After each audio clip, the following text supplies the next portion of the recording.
अस्सलाम वालेकुम नाज़रीन, मैं हूं बिनिश जावेद और आप देख रहे हैं GFPP special programme.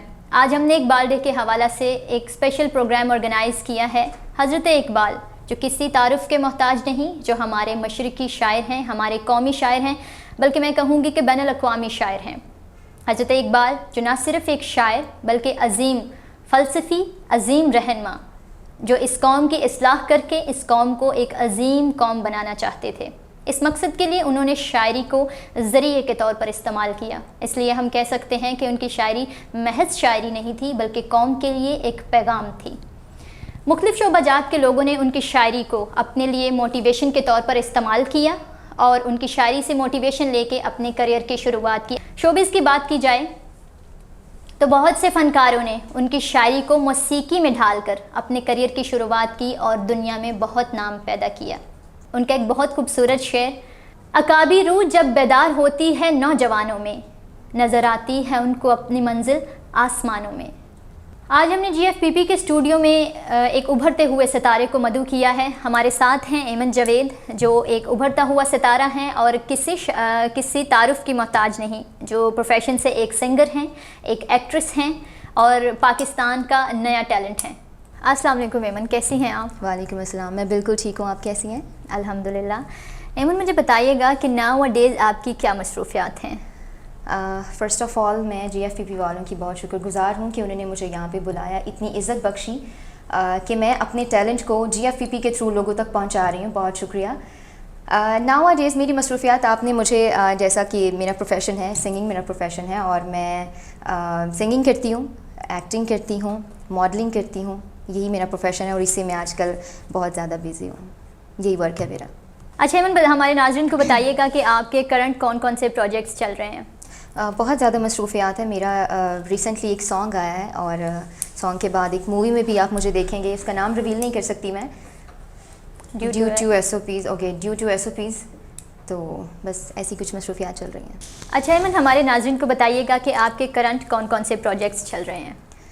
Current projects मेरे काफ़ी बिज़ी हूँ, काफ़ी बिज़ी शेड्यूल चल रहा है। मेरा रिसेंटली एक सॉन्ग रिलीज़ हुआ है और बहुत सारी मूवीज़ हैं जिनमें आप मुझे देखेंगे। उनका नेम रिवील नहीं कर सकती मैं, लेकिन आप बहुत जल्द देखेंगे। बहुत खुशी हुई आपके बारे में सुन के। अच्छा एमन, अगर हम इकबाल की शायरी के हवाले से बात करें तो बहुत से सिंगर्स ने, बहुत से नौजवान जो नस्ल है, उन्होंने इकबाल की शायरी को मौसीकी के तौर पर इस्तेमाल किया। आप बताइएगा कि आपकी लाइफ में कोई ऐसा इंसिडेंस या कॉलेज यूनिवर्सिटी में कोई ऐसा प्रोग्राम जिसमें आपने इकबाल के कलाम को पढ़ा हो और आपको बहुत पज़ीराई मिली हो? जी बिनिश, मैंने बहुत सारे कंपटीशन जीते हैं और ये मेरे लिए बहुत एजाज़ की बात है। और आज जिस हस्ती के टॉपिक पे हम बात कर रहे हैं, उन्हीं हस्ती की वजह से, उन्हीं हस्ती का कलाम पढ़ के मैंने बहुत सारे कंपटीशन जीते हैं। लेकिन उससे पहले मैं एक बात करना चाहूँगी कि अल्लामा इकबाल की शायरी को समझना कोई छोटी बात नहीं है। आप यहीं से देख लें कि जब बड़े सगीर के मुसलमान जो है ना, वो नाउमीद हो चुके थे, कोई उम्मीद नहीं थी उनके पास, तो अल्लामा इकबाल की शायरी ने उनमें एक नया जज्बा पैदा किया, एक नई उम्मीद पैदा की। तो मुझे लगता है कि नौजवानों में नई उम्मीद जगाने का काम करती है अल्लामा इकबाल की पोइट्री। मैं बिल्कुल नहीं समझ पाती थी क्योंकि काफ़ी डीप बातें हैं उनकी पोइट्री में। तो मैंने जो कॉम्पिटिशन जितने भी जीते हैं उसके पीछे एक बहुत लंबी स्टोरी है, क्योंकि मैं इनकी बातों को समझ नहीं पाती थी, उनकी पोइट्री को समझ नहीं पाती थी। तो मेरे रिस्पेक्टिव टीचर्स जो हैं, उन्होंने जब मुझे समझाया तो मेरा इंटरेस्ट भरना शुरू हुआ। हमारी कौमी शायर हैं और बहुत सारी यंग जनरेशन है जिनको समझ नहीं है उनकी पोइट्री की, उनकी डीप बातों की।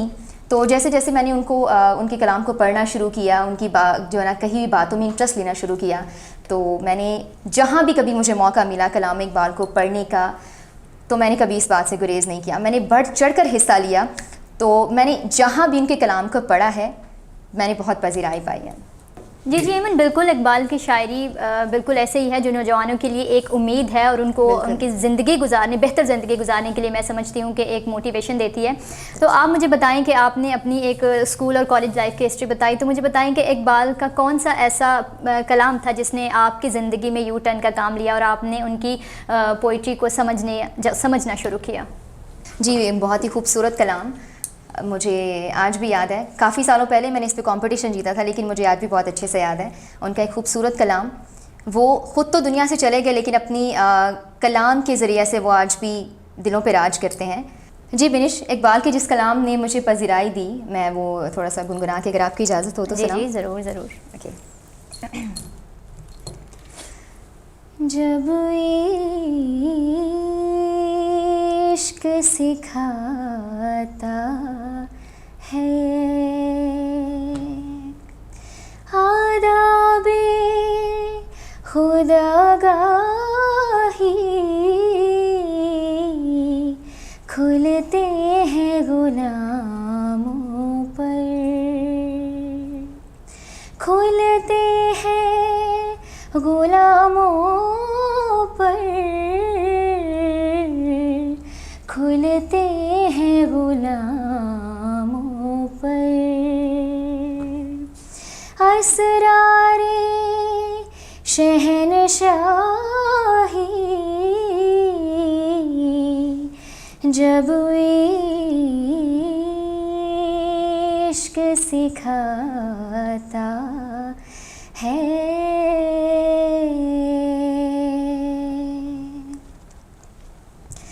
अतार हो रूमी हो, राजी हो गज़ाली हो, अतार हो रूमी हो, राजी हो गज़ाली हो, कुछ हाथ नहीं आता, कुछ हाथ नहीं आता, बेआहे सहरगाही जब इश्क सिखाता है।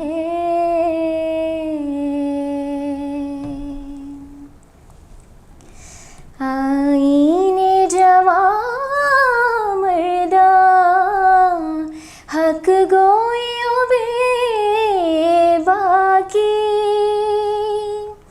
आईने जवा मर्दा हक गोयो बेबाकी, अल्लाह की शीरों को, अल्लाह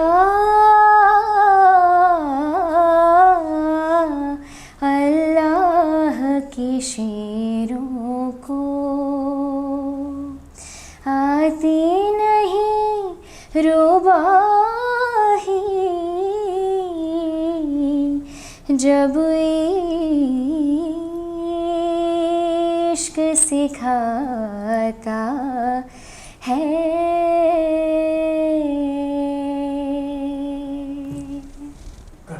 बहुत खूब एमन, बहुत खूब। आपकी बहुत आवाज़ ने शुक्रिया। तो यकीन माने कानों में रस घोल दिया। शुक्रिया, बहुत शुक्रिया। हज़रत इकबाल की खूबसूरत शायरी और आपकी मीठी आवाज़ के इम्तजाज ने इस प्रोग्राम में 4 चांद लगा दिए। शुक्रिया।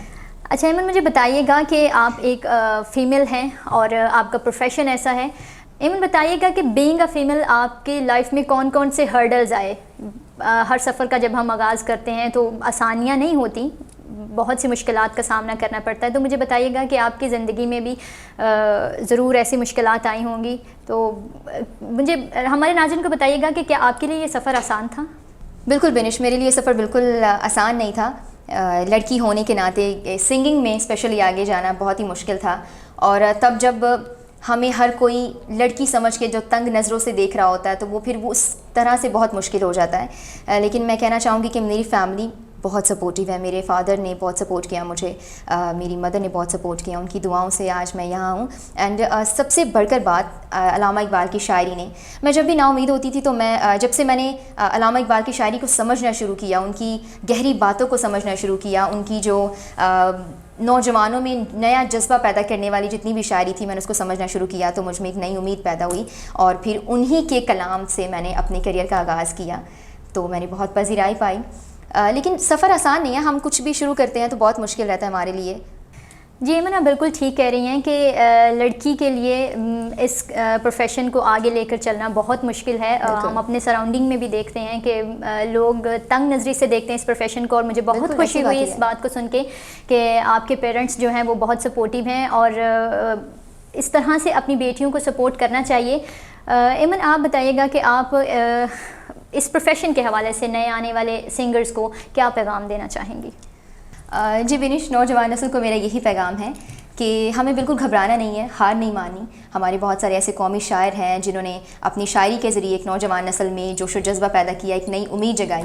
तो हमें अपनी सकाफ़त को भूलना नहीं है, अपने असासे को भूलना नहीं है, इन सब चीज़ों को साथ लेके चलना है, क्योंकि यही हमारी असल पहचान है। तो ऐसा ना हो कि हम नए म्यूज़िक में इतना ज़्यादा खो जाएं कि हम अपनी सकाफ़त को खो दें, अपनी पहचान को खो दें।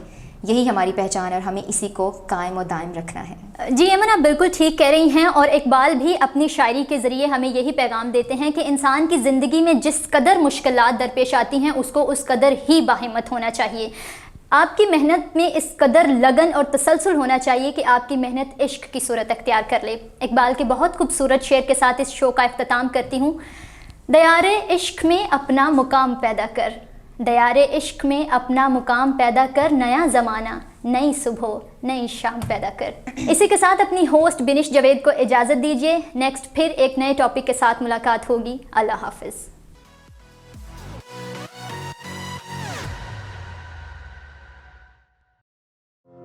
अल शिफा फ्यूचर हॉस्पिटल गुजरांवाला लाया है आपके लिए state of the art laser hair removal technology. Fotona laser hair removal की मदद से आपके चेहरे और जिस्म के गैर ज़रूरी बालों का महज चंद मिनटों में खात्मा किया जा सकता है।